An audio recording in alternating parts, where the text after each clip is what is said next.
Okay, let's dive into something that, well, it goes far beyond the usual headlines. We've got a stack of sources here, pulled from reports on courtroom testimony in the Sean Diddy Combs trial. That's right. Our material today, it's based on reports of verbatim federal courtroom testimony, specifically as reported by Inner City Press, and also excerpts from documents titled The Blacklist Trial, Diddy, Power, and Politics. Right. So you have to picture the scene, Yeah. a courtroom, the tension, and then these witnesses take the stand. Witnesses who allegedly pull back a curtain on something much, much larger. Yeah, and one of the first ones mentioned in these reports, former FBI agent Mark Halperin. And his opening claim, according to the sources, really set the stage for everything that followed, didn't it? It absolutely did. Halperin reportedly alleged that Mr. Combs's apparent longstanding untouchability was linked to him being, quote, useful to the powerful. And he made these direct alleged claims about ties to Barack Obama. Ties regarding what specifically? Regarding parties, pardons, and protection. That's the quote reported. Whoa. Okay, right there, that tells you this isn't your typical celebrity news cycle. Not at all. And then came the main witness, Special Agent Redacted. Right. And according to these reports, this is a high-ranking federal agent. Yeah, from the FBI's Organized Crime and Political Corruption divisions. Someone who had apparently been tracking Mr. Combs for, well, over 2 decades. 2 decades! Wow, and the source material really emphasizes the significance here, quoting the agent as finally being, allowed to talk about it. Finally allowed. So what was the stated goal of this testimony? What was Agent Redacted trying to reveal? Well, what's striking is the stated goal to reportedly reveal a network, an alleged network linking politics, religion, the music industry. And something called a silent network of control.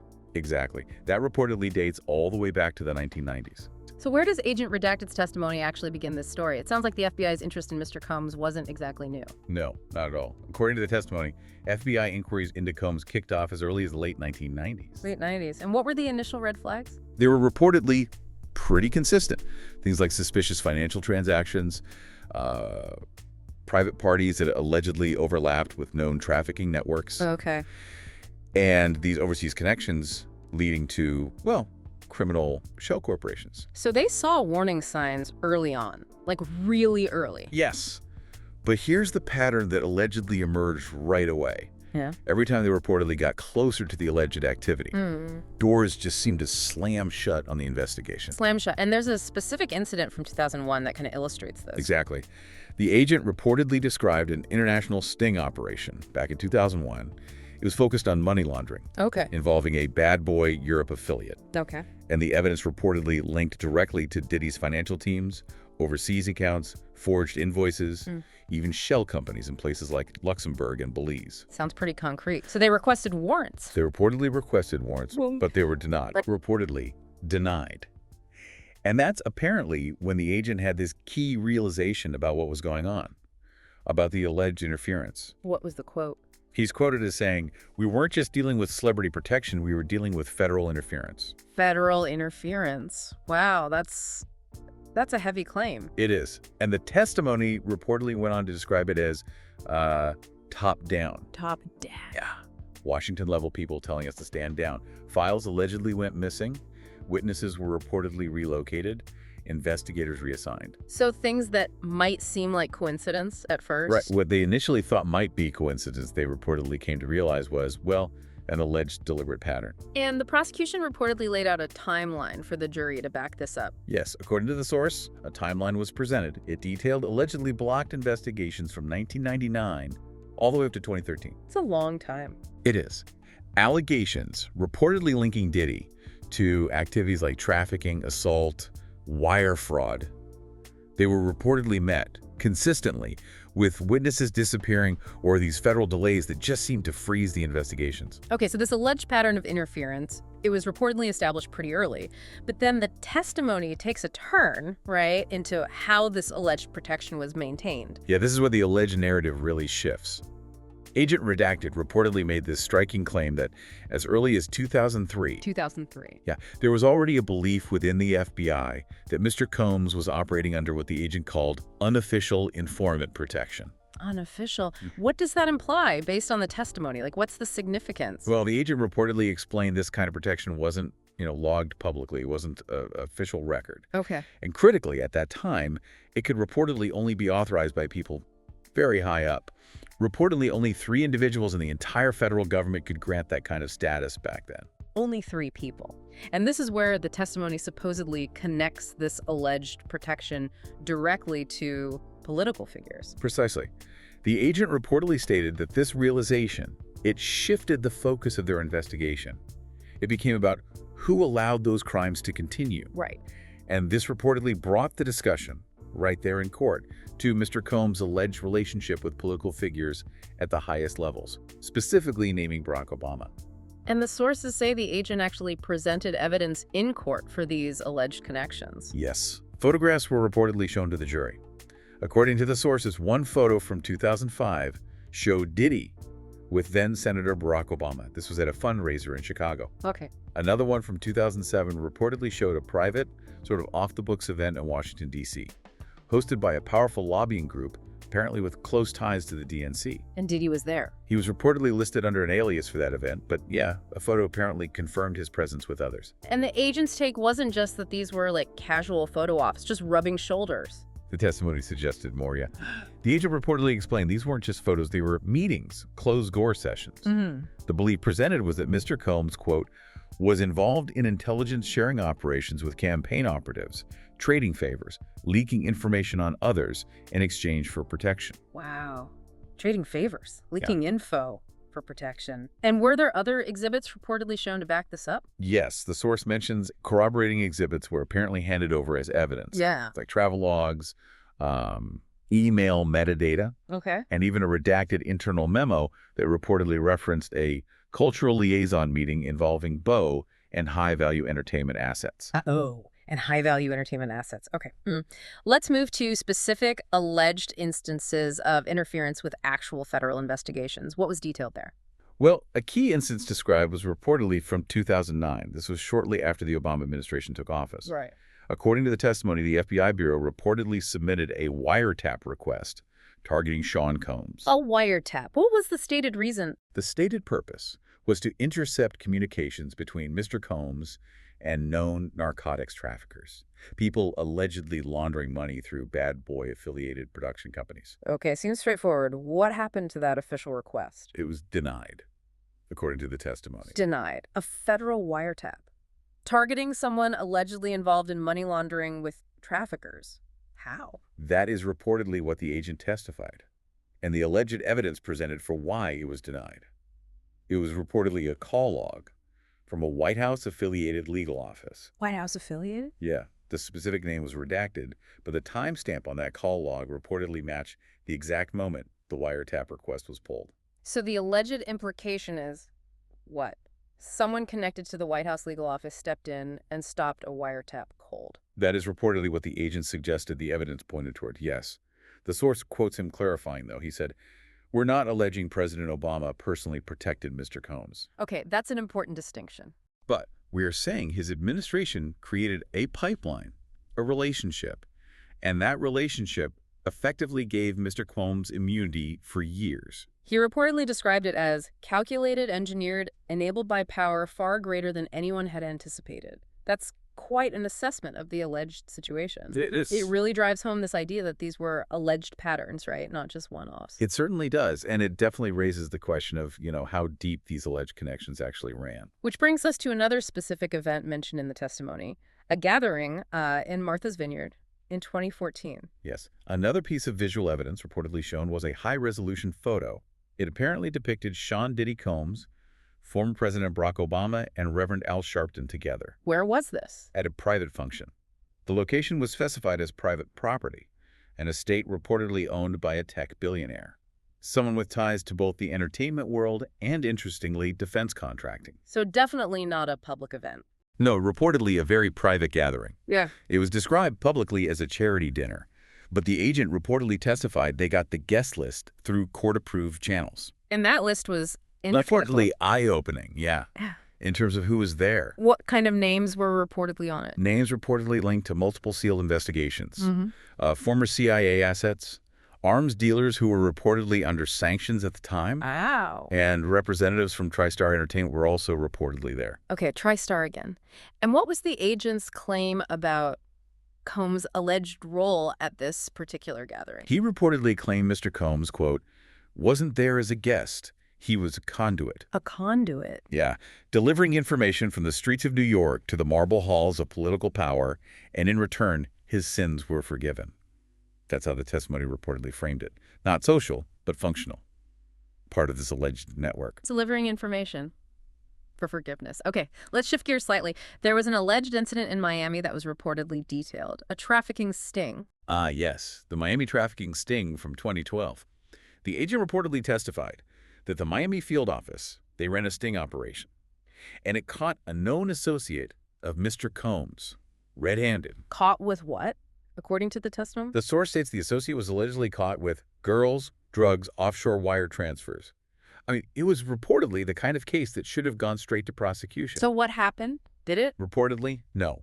Within 48 hours, the file was sealed. Sealed? Sealed. The agents were reportedly reassigned, the suspect reportedly released, and the entire case just disappeared, vanished. How does a case like that just vanish from the system? What was the explanation given? Well, the alleged mechanism described by the agent was reportedly chillingly simple. Quote, a phone call came in from a Capitol Hill extension. That's all we know. A phone call from Capitol Hill, no name. Reportedly no name attached, just the call itself. And apparently everything related to that case just evaporated.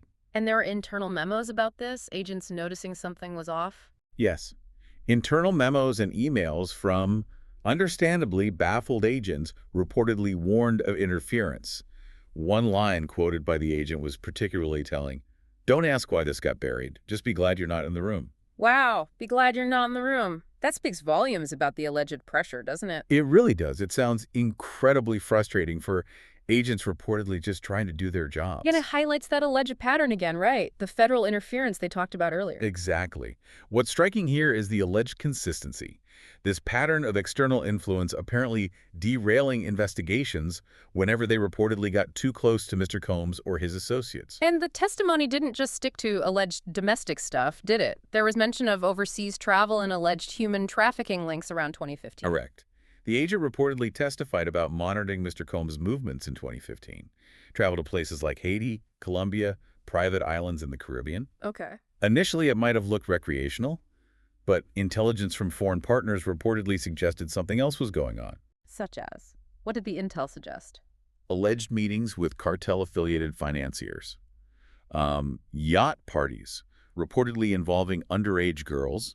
Girls flown in from places like Brazil and Eastern Europe. Underage girls, that's deeply disturbing. Was there anything else? Yeah, a particularly awful detail mentioned in the source material. A source claimed the girls were reportedly told they were going to an American Idol audition. Oh, that's horrific. Using their hopes like that. So how did the agent wrap this up, this alleged dual life Mr. Combs was reportedly leading?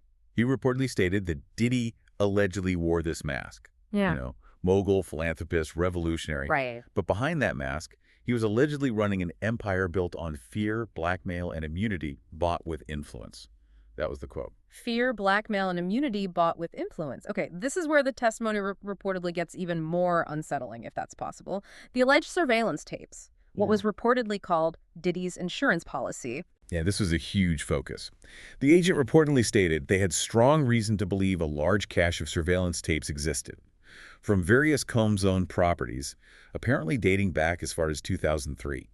How did they know about them? They reportedly knew because some of those tapes had apparently briefly passed through federal hands at some earlier point. They'd seen glimpses. And was alleged proof of this surveillance setup presented, like evidence it existed? Yes. A screenshot was reportedly displayed to the jury. It was described as time-stamped footage from an alleged surveillance room in one of Diddy's L.A. homes. Where did the screenshot come from? It was reportedly leaked by a whistleblower, someone from a private security firm that worked for him, which is now defunct. And what did the screenshot allegedly show? It reportedly showed upwards of 30 monitors, all linked to different locations, bedrooms, hallways, pools, studios. The agent claimed many cameras were allegedly hidden.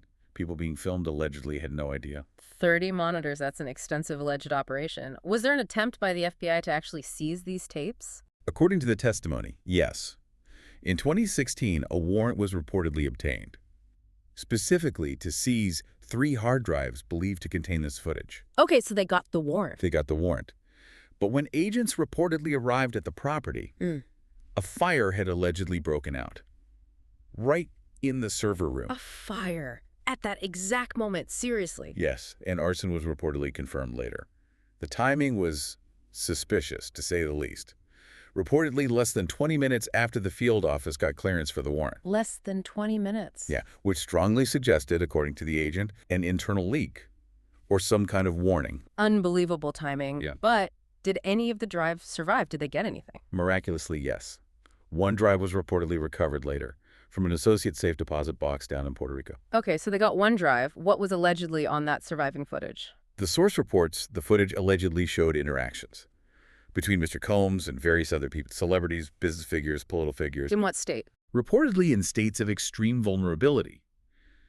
Some allegedly appeared intoxicated, others were allegedly coerced in some way. Right, and the prosecutor reportedly asked specifically if Barack Obama was seen in those tapes. Yes, that question was asked, and the agent's answer was reportedly very direct.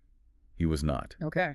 However, he reportedly immediately added that several close friends, donors, and political allies of the administration were on those tapes. Ah. And Mr. Combs was reportedly heard on the audio referencing these individuals by their first names, allegedly knowing their secrets, and reportedly keeping the tapes specifically as leverage. So connecting this back to the bigger picture the agent was painting, he didn't just allegedly collect these tapes for, like, personal viewing? No, the agent's claim was explicit on this. He reportedly stated, quote, Diddy didn't just collect these recordings to satisfy his ego. He used them as currency, insurance, in case someone tried to cut him off. Currency. Yeah. Insurance. Yeah. That paints a picture of alleged strategic weaponization of compromising material. Now, moving beyond the FBI, the testimony reportedly brought another agency into this alleged picture, the CIA. Yes, this was another turn. A classified memo from the Central Intelligence Agency was reportedly introduced into evidence. It had been declassified specifically for this trial. Who wrote it? When? It was reportedly authored back in 2012 by a senior analyst in the CIA's Domestic Operations Division. And the subject line was reportedly, Entertainment Assets, High-Risk Targets. Entertainment assets, high-risk targets. Okay. What did that memo allegedly say about Mr. Combs? According to the testimony summarizing it, starting back in the mid-2000s, Mr. Combs was allegedly identified by the CIA as a high-value cultural influencer with potential for domestic manipulation. Potential for domestic manipulation. Yeah. He was reportedly flagged by multiple departments because of his associations with known arms traffickers, offshore bankers, intelligence-adjacent figures, particularly in Eastern Europe and West Africa. So the CIA was aware of these alleged associations. Did they formally recruit him, according to this memo? The agent reportedly stated, no, they did not formally recruit him. However, they reportedly benefited from his proximity to people of interest, his events, his parties, his influence. It apparently offered a gold mine of behavioral data. A gold mine of data? In exchange for what? In exchange for plausible deniability, according to the reported memo contents. The implication reportedly being that Combs was allegedly allowed to operate with little to no overt legal interference from the agency itself. So the agent's alleged conclusion, based on that memo, was that the CIA basically knew about these alleged activities and associations and potentially just looked the other way. That's what the testimony reportedly suggests, yeah. The agent reportedly said, based on that memo, quote, they may not have sanctioned his crimes, but they certainly overlooked them. Overlooked them. Okay, this raises a huge question, which the testimony reportedly addressed. Where was all the money allegedly coming from, and where was it going? They apparently followed an alleged money trail. They did. A notarized ledger was reportedly presented as evidence. It allegedly contained a list of wire transfers, all made by shell companies affiliated with Combs. Were there any notable names or entities allegedly mentioned in connection with these transfers, getting the money or sending it? Yes. Several transfers were reportedly routed through TriStar Entertainment. Out of TriStar again? And other entities tied to Britney Spears' conservatorship structure. Now, just to clarify for listeners, these would be entities allegedly involved in managing her financial and legal affairs under that specific conservatorship arrangement. Okay, got it. And who were the alleged recipients of these funds, according to the testimony? Recipients reportedly included high-level political consultants, lobbyists, and even one individual reportedly connected to a Caribbean human trafficking case. a case that had mysteriously vanished from the DOJ's docket back in 2015. Vanished like the Miami case. Similar alleged pattern, yeah. So this wasn't just about alleged personal wealth or lavish parties. This is about alleged influence peddling, buying access. That was reportedly the clear implication presented. The agent suggested Diddy was allegedly part of a, quote, well-funded, tightly controlled circuit of influence peddling, blackmail, and covert information warfare. Wow. And there was reportedly a particularly dark claim tied to these alleged offshore accounts, something even more serious. Yes. The agent reportedly stated their belief that one of Diddy's offshore accounts was allegedly used to purchase classified information. Classified information? From who? From a former NSA contractor, someone who is now deceased.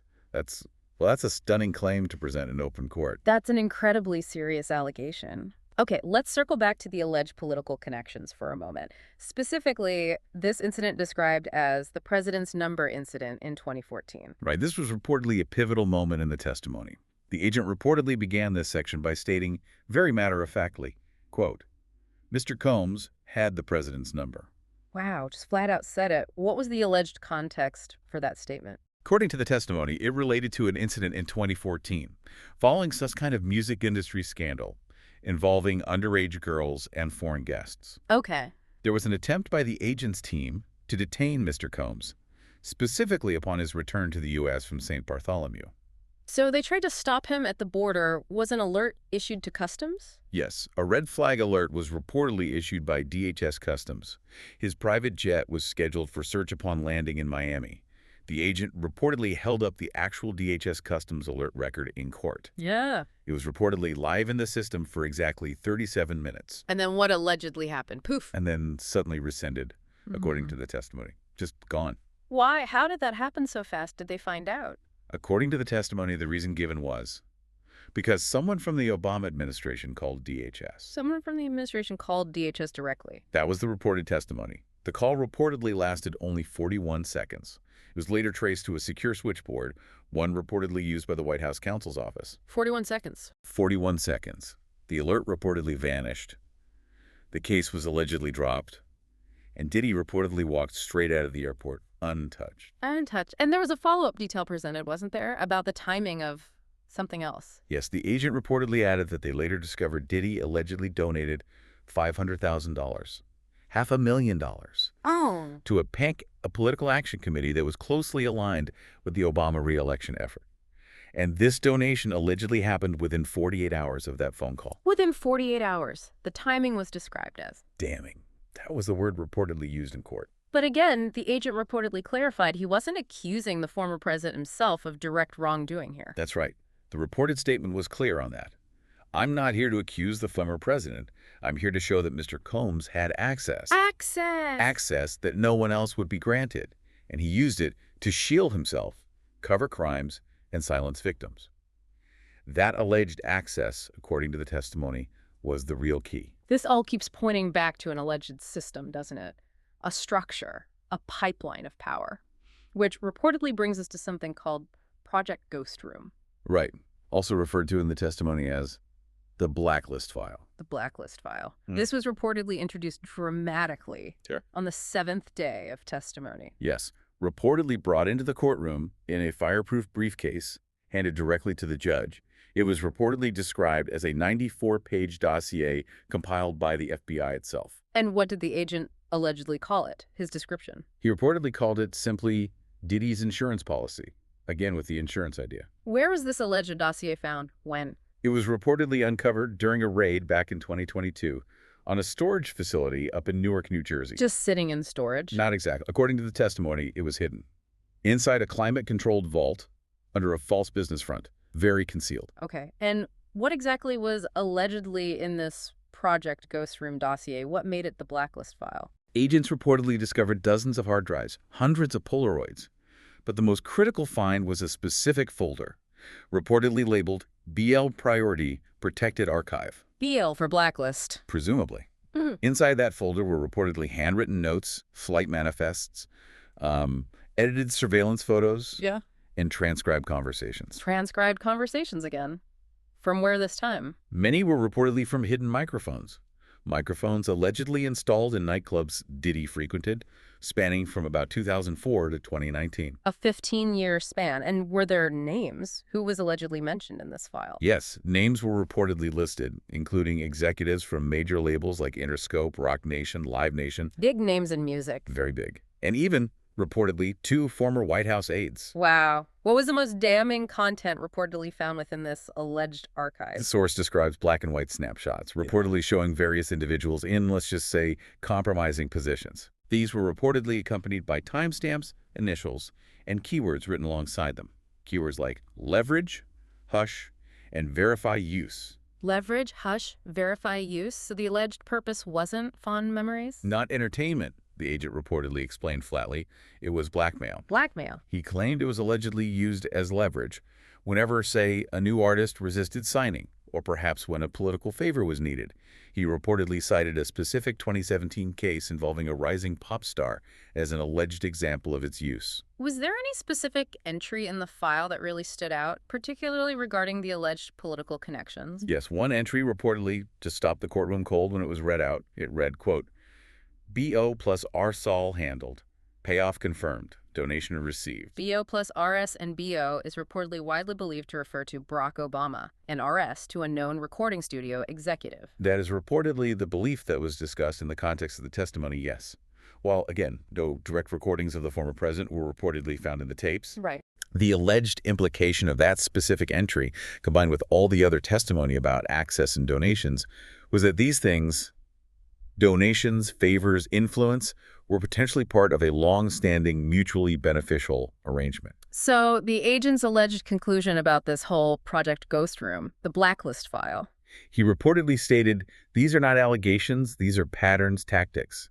He reportedly concluded, this wasn't about throwing parties, it was about building a shadow empire, one night, one tape, one favor at a time. Building a shadow empire.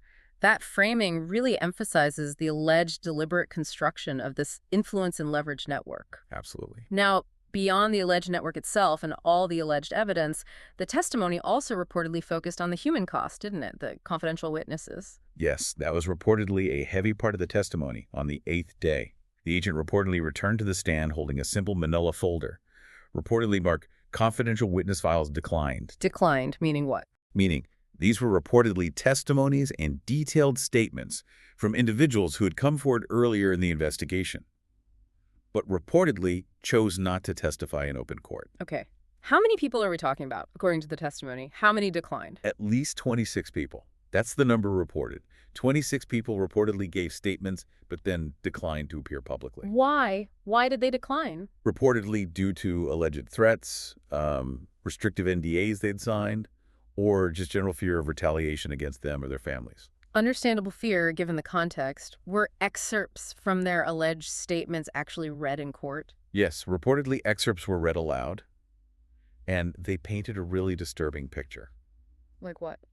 Well, a former choreographer reportedly alleged being drugged at an after-party, waking up disoriented, covered in bruises, and then her agency allegedly dropped her when she tried to report what happened. Dropped her for trying to report it. That was the allegation reported. Then there was a male model, reportedly just 19 at the time, Yeah. flown to Miami for what he thought was a fashion shoot. He described the scene as being like something out of Eyes Wide Shut. Cameras everywhere, no phones allowed, a handler instructing him not to speak unless spoken to. Just deeply unsettling. And wasn't there one particularly devastating alleged statement mentioned? From CW11? Yes, someone labeled simply CW11 reportedly claimed they were only 17 when they were introduced into Diddy's circle, thinking it was, a mentorship opportunity. And their alleged statement included the line. Their alleged statement reportedly included the chilling line, quote, he told me if I left or said anything, my family would regret it. My God, that's the alleged reality for some of these people. And that was reportedly the agent's exact point. These are not the people who made the headlines, right? Yeah. But they reportedly exist, and their alleged fear, their silence, is part of what allowed this alleged pattern of activity to continue for so long. He reportedly held up a list, too. Names redacted. Yeah, reportedly held up a list. Names blacked out, but the dates and locations apparently matched known Diddy events. And the agent reportedly labeled it confirmed victims. whose stories matched multiple data points from our investigations. Confirmed victims. That really underscores the alleged real-world impact behind all these network claims and political ties. Absolutely. It brings it down to the human level. Okay, finally, the testimony reportedly ended with one last revelation, this one about alleged campaign influence. Yes, the final piece of evidence introduced was reportedly a sealed transcript of a phone call intercepted back in 2015. Who was on the call? It was reportedly between Mr. Combs and an unnamed figure, someone reportedly associated with a major lobbying firm in D.C. And crucially, the call's authenticity was reportedly verified. Verified. And what was allegedly said in that transcript? The agent reportedly read directly from it, quoting Diddy's alleged voice saying this: "You said keep it off the radar, but I did my part. I brought in the dollars. I brought in the artists. We flipped 5 precincts blue last cycle." Flipped 5 precincts blue. That's the quote. And then it allegedly continued: "If I go down, some of y'all are coming with me." Wow! We flipped 5 precincts blue. If I go down, some of y'all are coming with me. What was the agent's alleged interpretation of that line? Flipping precincts. He reportedly interpreted it as referencing more than just campaign contributions. It implied voter mobilization efforts, maybe even potential election tampering, allegedly facilitated through celebrity influence, using star power to swing votes. So the alleged conclusion from this final piece of testimony, Diddy wasn't just allegedly buying silence or protection anymore, but buying actual political relevance, influence on outcomes. That was reportedly the agent's conclusion, yes. He claimed Diddy was buying relevance, and the currency was your vote. The currency was your vote. This alleged involvement, even if indirect, in a sitting president's campaign strategy. Yeah, it was reportedly described in court as having potentially apocalyptic optics, if proven true. And according to the source material, this sheer depth of alleged connection, alleged influence, alleged blackmail. That's reportedly why the trial itself has now been coined the blacklist trial. It really seems to have gone far beyond alleged personal crimes. It outlines this purported system, right, of alleged protection and influence that reportedly reached the very highest levels. So just to summarize this deep dive, based purely on the testimony presented in these sources, it went far beyond a typical celebrity scandal.